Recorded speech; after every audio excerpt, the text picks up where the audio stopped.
Diamond यानी हीरा, जिसे पहनना पुराने समय में राजा महाराजा अपनी शानो शौकत को दिखाना समझते थे। और पुराने समय में तो ये शौक राजा महाराजाओं को ही रहता था, लेकिन आज हीरा पूरी दुनिया में गहनों के रूप में पहना जाता है। और हीरे के लिए इतिहास में तमाम सारी लड़ाइयां अभी हो चुकी हैं। हीरे की कीमत के बारे में तो हम सभी जानते ही हैं, और ये कीमत हो भी क्यों ना, क्योंकि 4000 सालों पहले इसे भारत के गोलकुंडा, जो आज हैदराबाद में है, वहां से हीरे की खोज हुई थी और पहली बार हीरा यहीं पर मिला था। लेकिन आज जो हीरा हमें कई सारे बड़े ज्वेलरी शॉप में गहनों में लगे हुए मिलते हैं, ये हीरे आखिरकार कैसे बनाए जाते हैं और फैक्ट्री में इनको कैसे तैयार किया जाता है, किस तरह की प्रोसेस अपनाई जाती है। अब सवाल तो आपके मन में ये जरूर आया ही होगा, है ना? तो चलिए आज चलते हैं हम हीरे बनाने वाली एक फैक्ट्री की ओर और यहाँ जाकर देखेंगे कि हीरे को कैसे बनाया जाता है, तराशा जाता है। तो चलिए मैं बढ़ता हूँ फैक्ट्री की ओर और जल्द से जल्द आप तब तक चैनल को सब्सक्राइब कर लीजिए फटाफट। कर लिया? चलिए चलते हैं आगे। और हाँ, बेल आइकन दबा दीजिएगा ताकि आपको हमारे सारे वीडियोस के नोटिफिकेशन मिलते रहें। तो दोस्तों, ये है हीरा बनाने वाली फैक्ट्री जो हीरा को बनाती है। पर इस फैक्ट्री में जो रॉ मटेरियल है जिसका इस्तेमाल हीरा बनाने के लिए किया जाता है, वो इस फैक्ट्री में आता है भारत के दूर दराज जगहों से, जैसे मध्य प्रदेश, छत्तीसगढ़ और आंध्र प्रदेश की हीरा खदानों से। यहाँ पर देखिए, ये हीरा खदान है जहाँ से हीरा बनाने के लिए पत्थरों को निकाला जाता है। इसके लिए सबसे पहले इन खदानों की पहचान की जाती है कि कहाँ पर हीरे मिलने की सबसे ज्यादा संभावना है। और खदानों में भी कई सारी अलग अलग जगह होती है और फिर इन जगहों में गहरे गड्ढे खोद करके इसके अंदर से भारी मात्रा में एक्सप्लोजिव और डायनामाइट्स लगाए जाते हैं। अब एक बड़े से विस्फोट के बाद ये पथरीली जमीन के अंदर से हीरे के पत्थर ऊपर आ जाएंगे और पत्थर जैसी हार्ड जमीन छोटे छोटे पत्थर के टुकड़ों में बिखर जाएगी। अब इन छोटे छोटे टुकड़ों और इस पूरे मलबे को ट्रकों पर लोड कर दिया जाता है और इन ट्रकों को रवाना कर दिया जाता है हीरा बनाने वाली हमारी इस फैक्ट्री में। हमारी मतलब जो इसका मालिक है उसकी, हम तो यहाँ देखने आए। खैर, यहाँ पर आ चुका है ये सारा का सारा मलबा जो खदान से निकाला गया।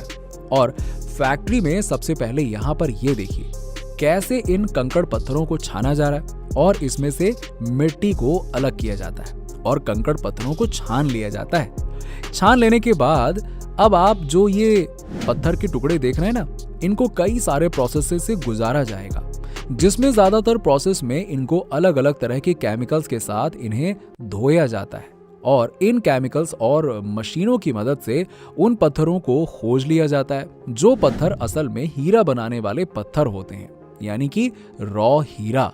और ये पत्थर देखने में दूसरे पत्थरों से अलग होते हैं क्योंकि इनमें लाइट के रिफ्लेक्ट करने की क्षमता ज्यादा होती है। जैसे कि आप देखते ही हैं, हीरा इतना चमकदार होता है कि उसके सामने कोई भी चीज उसके मुकाबले चमकदार नहीं होती है। हीरा अपनी चमक की वजह से ही फेमस होता है, इसीलिए लोग इसे खरीदना चाहते हैं। अब ये जो पत्थर पहचान लिए गए हैं, कई सारी मशीन के स्कैनिंग प्रोसेस के बाद और केमिकल से गुजरने के बाद अब इन पत्थरों को कलेक्ट कर लिया जाता है और एक ट्रे में रख दिया जाता है। यहाँ पर आपको दिख रहा होगा कि अलग अलग ट्रे हैं जिनमें पत्थरों को अलग अलग रखा गया। असल में इनके साइज और कैरेट के हिसाब से रखा गया है। हालांकि कैरेट की जांच अभी नहीं हुई है, वो तो इस प्रोसेस के बाद होने वाली है। लेकिन यहाँ मौजूद वर्कर्स इतने ट्रेंड हो चुके हैं कि ये पहले ही अंदाजा लगाकर पहचान लेते हैं और मशीन से भी पता चल जाता है कि संभावित कैरेट के बारे में और क्या, जिससे ये लोग अलग अलग ट्रे में उसे रख देते हैं पहले ही। अब सबसे पहले ट्रे में मौजूद कंकड़ पत्थरों की जांच की जाएगी और देखा जाएगा कि कौन सा पत्थर कितने कैरेट का है। इसके बाद अब ये भेजा जाएगा एक बहुत खास मशीन की ओर। ये मशीन एक स्कैनिंग मशीन है, पर ये नॉर्मल स्कैनिंग मशीन से बहुत अलग है क्योंकि ये हीरे की 3D इमेज सामने रखे इस कंप्यूटर पर दिखाती है और कंप्यूटर में बैठा इंसान मशीन की मदद से ये तय कर पाता है कि इस साइज के पत्थर से कितने हीरे बनाए जा सकते हैं और इसको किस तरह से काटा जा सकता है। वैसे मशीन में ये सारा काम कंप्यूटराइज होता है और मैनुअली ये वर्कर्स भी इस काम को तय कर लेते हैं कि हीरे को किस किस जगह से काटना है और कितने टुकड़े होंगे। इसके बाद भेजा जाता है इन्हें लेजर मशीन की ओर, जहां पर इस लेजर की मदद से इन हीरों को काटा जाता है। वैसे ये काम बहुत बारीकी से होता है क्योंकि एक गलती और पूरा हीरा खराब हो सकता है। पर यहाँ काम करने वाले वर्कर्स काफी ट्रेंड हो चुके होते हैं, इसीलिए उन्हें ज्यादा दिक्कत नहीं होती है और हीरो को हाई लेजर बीम की मदद से काट दिया जाता है। कटिंग के बाद अब बारी आती है इसके पॉलिशिंग की, क्योंकि विदाउट पॉलिशिंग की तो ये सिर्फ एक पत्थर की तरह ही दिख रहा है और कस्टमर बोलेगा कि अरे भैया क्या पत्थर पहना रहे हो यार, हीरा वीरा हो तो वो दिखाओ, बस इसीलिए। और पॉलिश के बाद ही इस पत्थर को शायद कोई पहचान पाएगा कि असल में ये कि हीरा है। इसको इसकी चमक देने और इसका रंग निखारने के लिए पॉलिशिंग बहुत जरूरी होती है और पॉलिशिंग का काम ये ट्रेन्ड वर्कर्स ही करते हैं। इसमें मशीन का इस्तेमाल नहीं किया जाता है, बल्कि वर्कर्स खुद ही एक चिमटी और कुछ डिवाइस की मदद से इन पत्थरों को घिसकर हीरे का आकार देते हैं और इसकी इतनी घिसाई की जाती है कि इसमें से हीरे पर दिखने वाले जो डायमंड कट होते हैं ना, वो उभर कर सामने आ जाते हैं।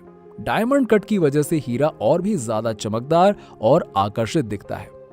पॉलिशिंग हो जाने के बाद एक बार फिर से हीरे के कैरेट की जांच की जाती है कि आखिरकार कितने कैरेट का हीरा है ये, क्योंकि इतनी कटिंग और इतनी सारी प्रोसेस से गुजरने के बाद हीरे की कैरेट मार्किंग घट जाती है। अब एक बार यहाँ पर फिर से जांच की जाती है।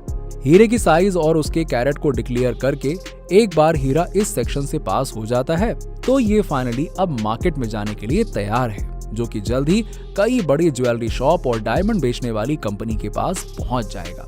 वैसे दोस्तों, ये तो एक प्राकृतिक हीरा था जिसको फैक्ट्री में बनाया गया था, लेकिन क्या आपको पता है कि अब प्राकृतिक हीरे की बजाय फैक्ट्री में आर्टिफिशियल हीरे यानी कि कृत्रिम हीरा भी बनाया जाने लगा है और ये हीरा इस प्राकृतिक हीरे से कहीं ज्यादा चमकदार होता है और देखने में प्राकृतिक हीरे से कहीं ज्यादा आकर्षक।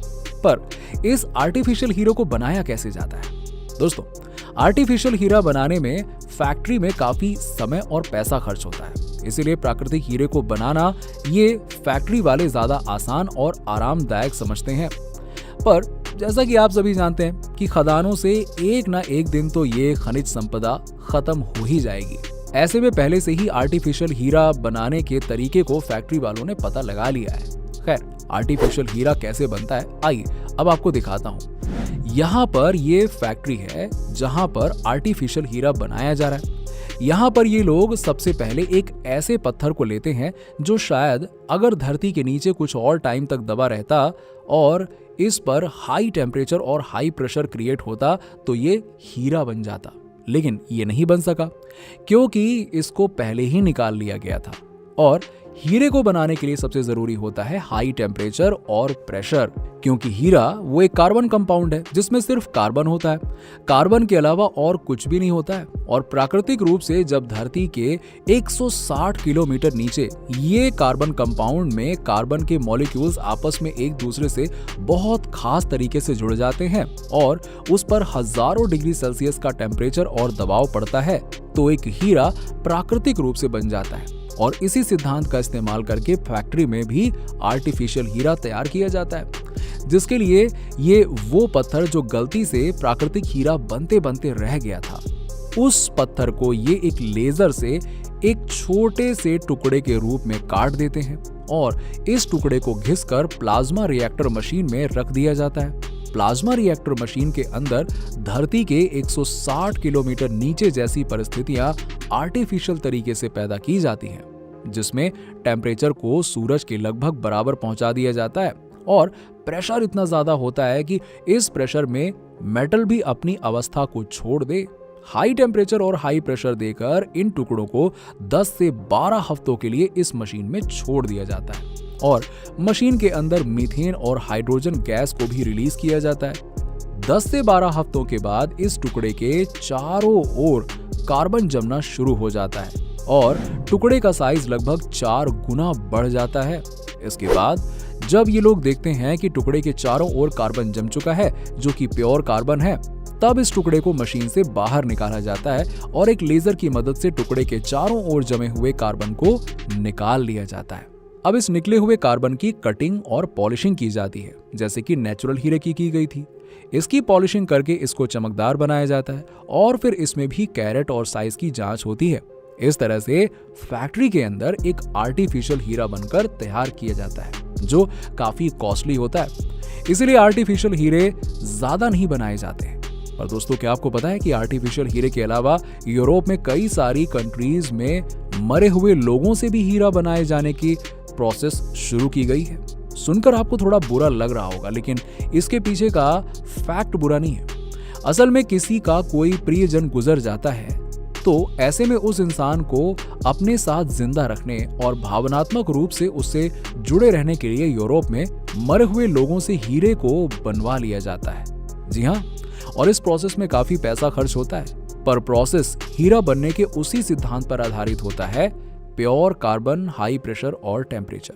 क्योंकि इंसान की बॉडी में कार्बन, हाइड्रोजन और ऑक्सीजन की मात्रा ज्यादा होती है, ऐसे में बॉडी को जलाने के बाद बची हुई जो राख होती है ना, उसमें जो कार्बन मौजूद होता है उससे निकाल लिया जाता है और उस कार्बन से प्योर कार्बन निकाला जाता है। और फिर उसके बाद हीरा बनाने का प्रोसेस जो पहले हम देख चुके हैं, इसी प्रोसेस का इस्तेमाल करके वापस से एक मरे हुए इंसान से हीरे को बनाया जाता है, जिसको लोग अपनी अंगूठी में पहनकर हमेशा के लिए उस इंसान से खुद को जोड़ कर रखते हैं। दोस्तों, आज की फैक्ट्री मेकिंग प्रोसेस में आपको कौन सी बात सबसे ज्यादा अच्छी लगी, नीचे हमें कमेंट सेक्शन में कमेंट करके जरूर बताइएगा। और वीडियो को शेयर करें, चैनल को सब्सक्राइब करें और मिलते हैं आपसे अगले वीडियो में।